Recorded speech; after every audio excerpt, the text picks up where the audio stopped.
Alright YouTube, it's now episode 2 of the FRS rebuild series. Today, all I plan to do is, since it's all apart right now, I'm going to go ahead and install the management and run the airlines.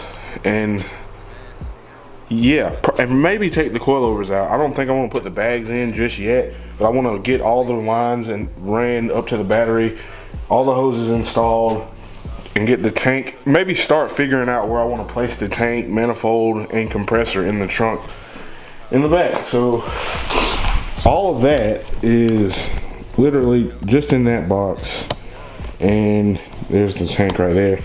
Damon's actually coming over to help me today, so that'll be cool. He hasn't been over here, and we haven't done like an OG style install like from when I was first started uploading on YouTube. We haven't done an install of that in quite a while. Until he gets here, I'm gonna go ahead and start unboxing or getting everything laid out. Maybe getting some panels pulled off in the interior so we can start getting the lines and everything ran through and figure out how I want to, get everything set up. All right, so I have everything laid out here now. I know I joke around a lot, and sometimes I like try to do stuff without reading instructions, but I'm reading the instructions on this time because this is a lot to go through. This is all the management, some compressor, a lot of stuff. There's the wiring harness over there. That's the manifold.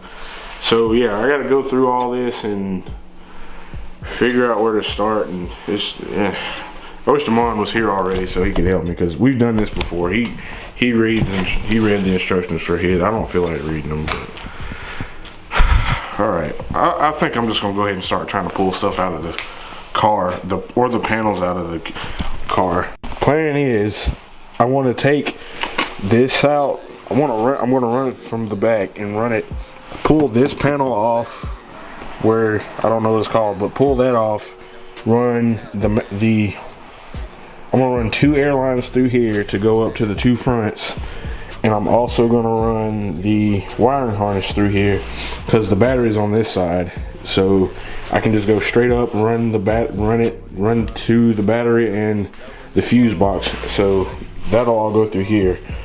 And on the left side, I don't know what I'm gonna run on the left side yet, but that's the plan for at least the wiring harness and 2 of the air hoses. So I gotta figure out how to pull that thing off. Let me figure that out. Okay, so that wasn't actually that hard. You just literally just pull it and it pops off. So yeah, got that. I'm gonna pull some of this carpet back and try to figure out how I'm gonna run the lines and what did I call it? The wiring harness through here. So yeah, it just pulls off.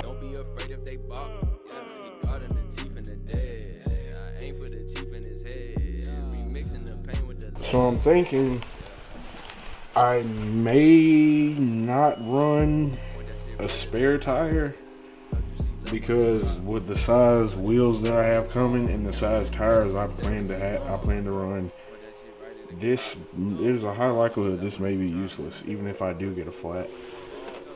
Need some more air in it, but I may just put the manifold, because I want this thing to be real clean, almost like maybe look almost OEM and still be really usable. So I may put the compressor and the manifold down up under here if that's possible. I don't know. I'm just gonna have to look and see after I get everything laid out in here. But I still want this to be usable, as usable and clean looking as possible. I'm thinking about maybe trying to figure out a way to mount the tank up here. I don't know how much of a possibility that is, but I kind of want the tank up here, not sitting down here. And I haven't figured out what I want to. I may just keep the OEM carpet liner thing in here, or if I do something to aftermarket, I want it to still be black. Maybe if they have black hardwood, I'll do that. And that would honestly simplify things if I did it that way, and just had some, like, something to mount the tank, manifold, and everything to. But I kind of want it down here in the spare tire wheel. I don't know. I haven't thought about it that far yet, but yeah, that's kind of where my head is at. And while digging through here, unfortunately, I realized that since I run this, if you can see it, that harness bar, it doesn't allow the back seat to come down all the way. That's as far as it goes. So can't let the back seat all the way down. So that's gonna be a pain. But it's better than nothing. So let me start, I guess, setting this stuff up.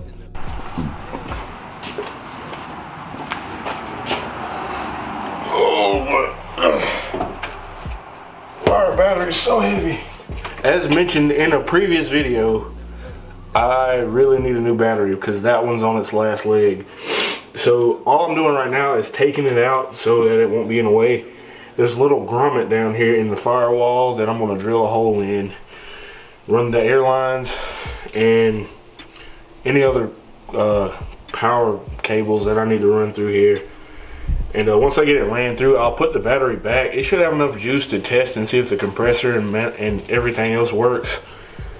But right now I'm just taking it out so it won't be in the way, so I can drill a hole in this grommet down here. I'll show you. You can see that grommet right there is the one I'm gonna be drilling a hole in. So yeah, the battery was in the way, so that's why I pulled it out.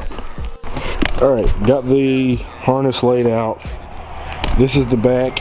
That's that all goes to the front. That's just a relay that just bolts down anywhere. This part, this plug right here, connects to the manifold. These are if you're running height sensors, which is not a part of my kit. It's one more step up on the whatever it's called, the kit that's a step above mine that comes with height sensors. I don't have that, so I don't use those. This USB runs to the controller. This black and red runs to the positive and negative on the battery. And this is, I forgot what it's called. It's like a signal wire or something to make the air system shut down when you cut the car off. You got to run that to the fuse box. So that's basically the whole thing. Oh, and Marquis showed up. What's up? So Damon finally showed up. I had to get that fresh cut. Looking good. I was out here looking like a slave, bro. Like this? Like this? No cut here.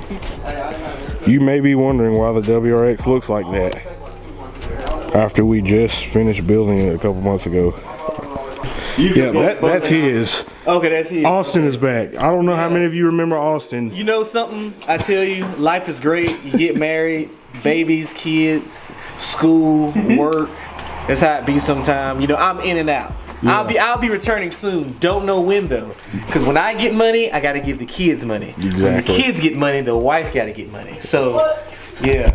This man has been like in the cars like when we were in middle school. So life happens. Yeah. Life happens. So I let the young bucks do it for right now. That's him over there, parked behind the barn. What's funny? That's not me anymore. Oh, it's not. That's the wife's car. Oh, no, I forgot. That's right. Never mind. That's the wife's car. Never mind. We'll forget what I said. I bought it for me. The wife turned out to like it. Let me see. And so pretty much it was just like hand over the keys. So I gotta get myself something else now. Okay, cool. All right, so if you guys ever have problems getting that wiring harness through the grommet, grab a wire hanger. Come around this way. See if I can, oh, it's dark, hold on. Grab a wire hanger, tape it to the wiring harness, and hopefully I'll be able to pull that through on the other side of the grommet.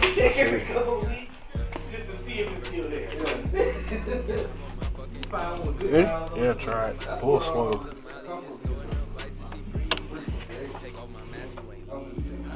It's gonna get tight because it's that fat end on it. Hopefully it don't come off.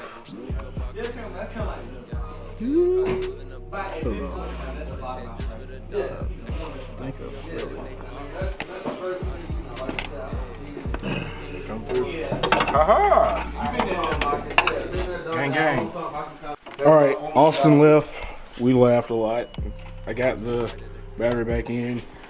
Made some headway on the trunk back here. You can't really see, but I got the compressor wired up. The manifold is plugged in.